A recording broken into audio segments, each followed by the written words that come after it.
Hello दोस्तों, कैसे हैं आप सब लोग। आज हम एक नए टॉपिक पर बात करने वाले हैं। हालांकि टॉपिक नया तो है हमारे चैनल पर, लेकिन अगर आप देखें तो छात्रों के बीच ये टॉपिक बहुत पॉपुलर है कि आखिर उत्तर लिखना कैसे चाहिए।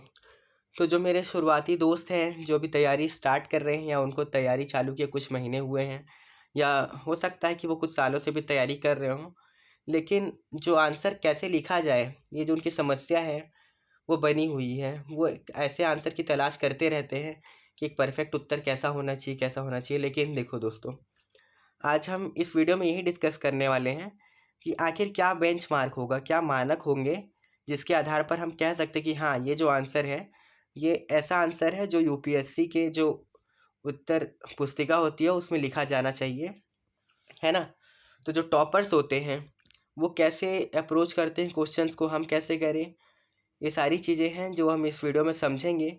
साथ ही साथ हम जो मेन चीज़ मेरे को लगता है इसमें जो है कि जो क्वेश्चंस होते हैं उनको टाइमिंग में कैसे करें हम लोग, वो भी इसमें देखते हैं आगे। ठीक है दोस्तों, तो चलिए वीडियो को स्टार्ट करते हैं और देखते हैं पॉइंट टू पॉइंट। तो सबसे पहला पॉइंट जो दोस्तों मुझे लगता है कि जो लोग बिगनर्स हैं या जो लोग जो ऐसे भी लोग हैं जिन्होंने तैयारी करी है, ठीक ठाक तैयारी करी है, लेकिन आंसर्स उतने नहीं लिखे हैं, उनके लिए मेरा सजेशन यही रहेगा दोस्तों कि आपको एनसीईआरटी से शुरुआत करनी चाहिए। अब देखिए, मेरी बात आपको लगेगी कि यूपीएससी कहाँ कहाँ एनसीईआरटी के क्वेश्चंस, लेकिन देखिए अब यहाँ पे जो लॉजिक है वो मैं आपको बताता हूँ। ये जो क्वेश्चन मैंने इस स्लाइड में रखा हुआ है, ये क्वेश्चन आप देखेंगे तो ये जो एनसीईआरटी है भूगोल की क्लास 9th की, उसके चैप्टर 2 का क्वेश्चन है। तो आप देखेंगे भूगर्भीय प्लेटें क्या हैं, और आप यूपीएससी के क्वेश्चन उठा के देखिए, उसमें क्वेश्चन जो होते हैं वो 2-3 पार्ट्स में होते हैं, और उसमें एक पार्ट आपको ऐसा दिख जाएगा जहाँ पे भूगर्भीय प्लेटों के बारे में पूछा होगा। ठीक है, बांगर और खादर क्या है। देखिए जो क्वेश्चन नंबर 4 है, अगर वहाँ पे देखें आप कि हिमालय के 3 प्रमुख विभागों के नाम उत्तर से दक्षिण के क्रम में बताइए। तो दोस्तों यही क्वेश्चन तो यूपीएससी पूछता है, बस भाषा को चेंज कर देता है कि हिमालय का भौगोलिक विभाजन बताइए। ठीक है, और अगर आप देखेंगे सबसे आखिरी प्रश्न जो है कि भारत के उत्तरी मैदान का वर्णन कीजिए। तो जब आप इस क्वेश्चन को यहाँ देखेंगे तो उसको जो आंसर है, इसके आंसर भी आपको उसी चैप्टर में मिल जाएंगे, क्योंकि ये जो क्वेश्चन है वो चैप्टर के लास्ट में है। तो चैप्टर के ऊपर आप देखेंगे तो आपको वहाँ पे आंसर दिखेगा। तो जब आप आंसर पढ़ेंगे तो वहाँ पे आपको ये चीज़ बेहतरीन तरीके से उसमें लिखी मिलेगी कि ये जलोढ़क मृदा से बनी हुई है, नदियों के बारे में वहाँ पर जिक्र होगा, फिर जो उत्तरी मैदान का विभाजन है वो भी दिखेगा। तो आप वहीं से अपने आंसर को चेक कर सकते हैं कि जो कंटेंट आपके आंसर में चाहिए था, क्या आपने वो कंटेंट लिखा है, क्या जो प्रश्न पूछा गया है आप उस चीज़ को लिख पा रहे हैं कि नहीं लिख पा रहे हैं। सबसे ज़रूरी चीज़ तो यही है ना दोस्तों, कि जो पूछा जा रहा है आप उसको लिख पा रहे हैं कि नहीं। तो देखिए, आप करना ये है कि आप एनसीईआरटी से उठाइए, किसी भी चैप्टर को पढ़िए। ठीक है, चैप्टर को पढ़ने के बाद आपको सारे क्वेश्चन नहीं लगाने हैं, रैंडम कोई भी क्वेश्चन उठाइए, 1-2 क्वेश्चन हर चैप्टर से करिए। सब क्वेश्चन करने की ज़रूरत नहीं है, क्योंकि आपको प्रैक्टिस करना है। और जब आप एग्ज़ाम में देखेंगे तो एग्ज़ाम में भी जो चीज़ें होती हैं वो रैंडम ही आती हैं, ऐसा नहीं होता कि सारी चीज़ें सीरीज़ में चल रही हैं। ठीक है, तो आपको यहाँ पे दोस्तों ध्यान देना है इस बात का विशेष रूप से कि जब भी आप क्वेश्चन उठाएं तो सारे क्वेश्चन करने ना बैठ जाएं, क्योंकि उससे क्या प्रेशर भी बहुत ज़्यादा हो जाएगा कि हो नहीं रहा है, हो नहीं रहा है, इतने सारे क्वेश्चन हैं। ठीक है दोस्तों, तो आप बेसिक एनसीईआरटी से ही शुरुआत करिए। अगर आप एकदम बिगनर हैं तो ये आपके लिए बहुत अच्छा रहेगा, जहाँ से आप प्रैक्टिस करना स्टार्ट कर सकते हैं। इसके बाद दोस्तों देखिए, जब आप इस लेवल को कर लेंगे 1 महीने, 1.5 महीने, 2 महीने, या आपको लगता है कि हाँ आपका लेवल है कि आप ये सब क्वेश्चन कर पा रहे हैं, आप बहुत लंबे समय से तैयारी कर रहे हैं, तो फिर देखते हैं हम लोग इसके बाद आपको क्या करना है। तो देखिए दोस्तों, पॉइंट नंबर जो 2 है कि जो प्रीवियस ईयर के क्वेश्चंस होते हैं, पिछले साल के प्रश्न हैं यूपीएससी सिविल सर्विसेज के, तो 2013 में पैटर्न चेंज हुआ है और 23 का पेपर अभी भी ख़त्म हुआ है। तो 13 से लेकर 23 तक के जो भी क्वेश्चंस हैं आप सब क्वेश्चन को करिए, क्योंकि अगर आप कैलकुलेट करेंगे 10 साल के भी कैलकुलेट करेंगे तो 80 प्रश्न आते हैं जीएस के टोटल 4 पेपर में। तो कितने क्वेश्चन हो जाते हैं, 80 × 4, 80 × 10 कर दीजिए। ठीक है दोस्तों, 800 क्वेश्चन हो जाते हैं। अब 800 प्रश्न यूपीएससी अपने सिलेबस से पूछ रहा है, तो वही टॉपिक्स तो बार बार रिपीट हो रहे हैं दोस्तों। अगर आप उन्हीं पॉइंट्स को अच्छे से तैयार कर लेते हैं तो निश्चित रूप से आपके एग्ज़ाम का 70 to 80% पार्ट ईजिली कवर हो जाता है। मैं आपको एग्जांपल देके भी बताऊंगा कैसे। पहले हम लोग ये देख लेते हैं कि जो यूपीएससी जो क्वेश्चन पूछता है तो वो किस तरीके के क्वेश्चन पूछ रहा है, ठीक है। क्योंकि आंसर राइटिंग में दोस्तों सबसे इंपॉर्टेंट चीज़ ये है कि आपको पता होना चाहिए आपको क्या लिखना है और कितने समय में लिखना है, ठीक है। तो जो 10 नंबर के क्वेश्चन होते हैं वैसे 10 क्वेश्चन होते हैं, ठीक है दोस्तों। और वो होता है 150 वर्ड्स में लिखना होता है। लेकिन आप खुद सोचिए कि क्या एग्जामिनर के पास इतना टाइम रहेगा कि वो आपके बैठ के आपके वर्ड्स को गिनेगा? नहीं रहेगा। वहाँ पे मैटर करता है दोस्तों पेज। अब देखेंगे अगर आप तो 10 नंबर के जो क्वेश्चन है वहाँ पर आपको 2 पेज मिलते हैं, और वही जो 15 नंबर के क्वेश्चन है जो 250 वर्ड्स जिसमें आपको लिखना है वहाँ पे 3 पेज मिलते हैं। तो यहाँ पे आपको दोस्तों ध्यान ये रखना है कि आपको कुछ भी करके जो 10 नंबर के क्वेश्चन है जिसमें आपको 2 पेज भरने ही भरने हैं उसको आपको 7 मिनट में ख़त्म कर देना है। अब इन 7 मिनट में देखेंगे आप तो क्वेश्चन को पढ़ना, समझना और उसके बाद फ्रेमिंग करके आंसर लिखना, ये सब कुछ ये 7 मिनट में आपको करना है। और सेम यही 15 मार्क्स के जो क्वेश्चन है उसके लिए आपको 11 मिनट में करना है। अब कैलकुलेट करेंगे आप तो 7 मिनट इंटू 10 70 मिनट ये हो जाएंगे आपके 10 नंबर वाले क्वेश्चन। और जो 15 मार्क्स वाले क्वेश्चन हैं 11 इंटू 10 करेंगे तो 110, तो 110 और 70 यानी 180 मिनट, यानी आपके 3 घंटे कंप्लीट। तो जब आप आंसर लिखेंगे दोस्तों तो आपको ना अपना टाइमिंग जो है उसको बहुत ध्यान रखना है। स्टॉप वॉच रखिए। 10 नंबर के क्वेश्चन जब आप लिख रहे हैं तो बिल्कुल ये कोशिश करिए कि आप उसको 7 मिनट में ही ख़त्म करें। अगर 7 मिनट में नहीं हो पा रहा है दोस्तों तो एक चीज़ ये भी है कि अगर आप किसी क्वेश्चन में 8-9 मिनट ले रहे हैं तो फिर जो दूसरे प्रश्न हैं उनके लिए आपके पास समय बड़ा कम बचेगा। और ये चीज़ का प्रैक्टिस आपको अभी से ही शुरुआत से ही करना पड़ेगा।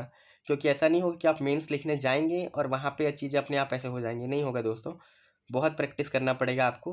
और इस चीज़ को बिल्कुल आप एकदम ध्यान से रखिए। अब देखिए आप ये 7 मिनट में आप कैसे आंसर लिख लेंगे, ये भी तो बहुत बड़ा प्रश्न है ना कि आप कैसे सोच भी लेंगे, समझ भी लेंगे, लिख भी लेंगे। तो देखिए इसके लिए टॉपर्स क्या करते हैं, जो लोग सच में आंसर राइटिंग कर रहे हैं ना और जो लोग करवा रहे हैं वो लोग क्या अप्रोच फॉलो कर रहे हैं उस अप्रोच के बारे में बात करते हैं हम लोग, ठीक है। देखिए जो हमारा सिलेबस है, अब सिलेबस के जो टॉपिक्स हैं, जो मेन मेन टॉपिक है उसके पॉइंट्स बनाने हैं आपको। जैसे मैं आपको दिखाता हूँ जीएस थर्ड का पेपर जो है, जैसे यहाँ पे आप देखिए जो भूमि सुधार है, ठीक है, भारत में भूमि सुधार, पशुपालन है, ठीक है। फिर यहाँ पे देखेंगे तो जन वितरण प्रणाली है, मुख्य फसलें, सरकारी बजट। तो ये सारी चीज़ों के बारे में आपके पास कुछ ना कुछ लिखा होना चाहिए। जैसे कि जनप्रतिनिधि जो अधिनियम है उसकी विशेषताएं हैं, तो ये जो डायरेक्ट जो पॉइंट्स उसके बारे में आपको लिखा होना ही चाहिए, आपके पास में नोट्स होने चाहिए। कैसे होने चाहिए, कैसे यूज़ होगा मैं आपको भी समझाता हूँ, ठीक है।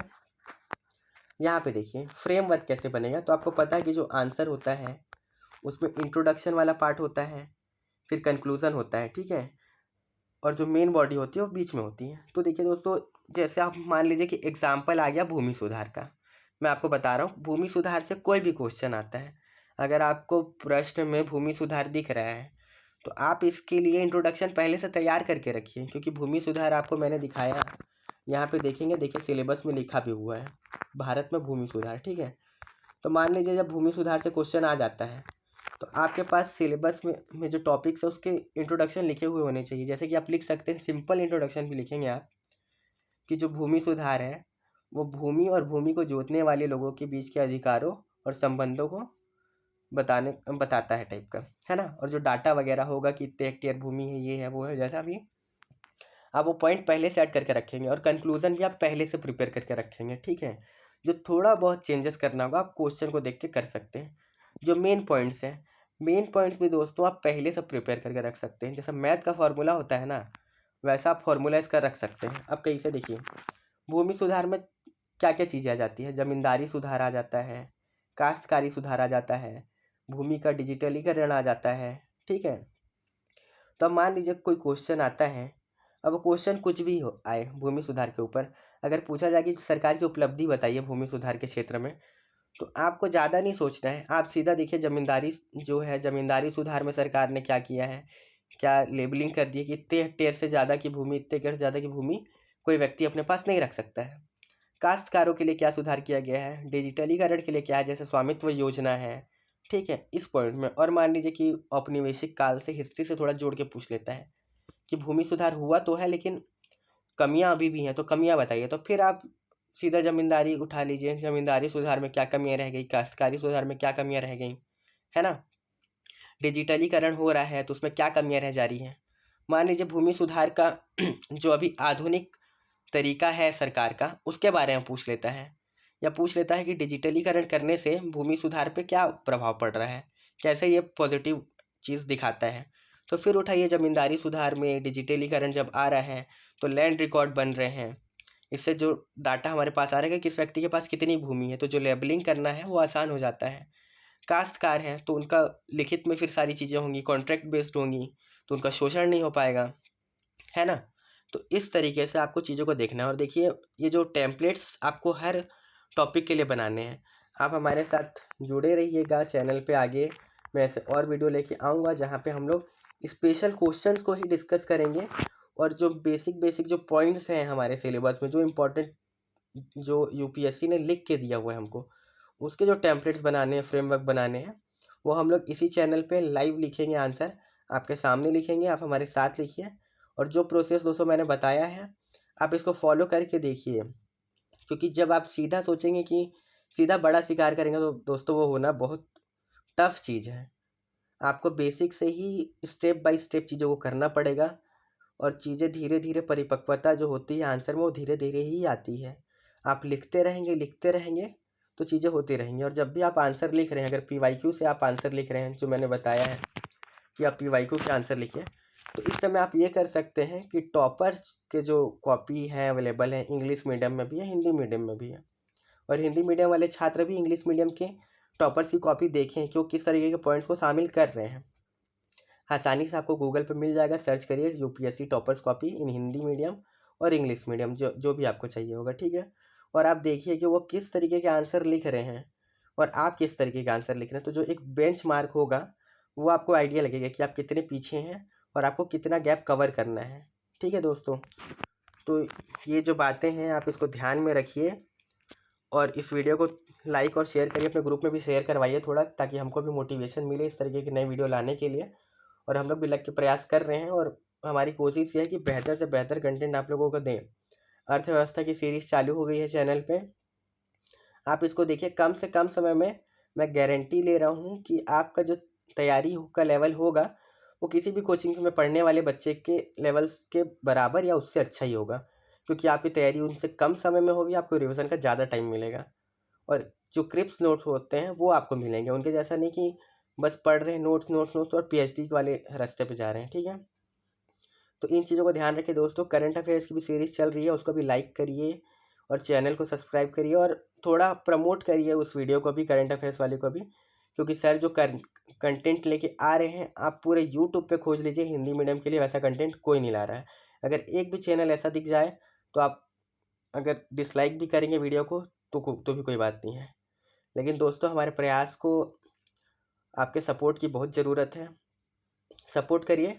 और मिलते हैं नेक्स्ट वीडियो में, जहाँ पे मैं आपको इसके बाद के जो चीज़ें हैं वो डिस्कस करूँगा, ठीक है दोस्तों। ध्यान रखिए अपना, खुश रहिए, स्वस्थ रहिए, पढ़ते रहिए।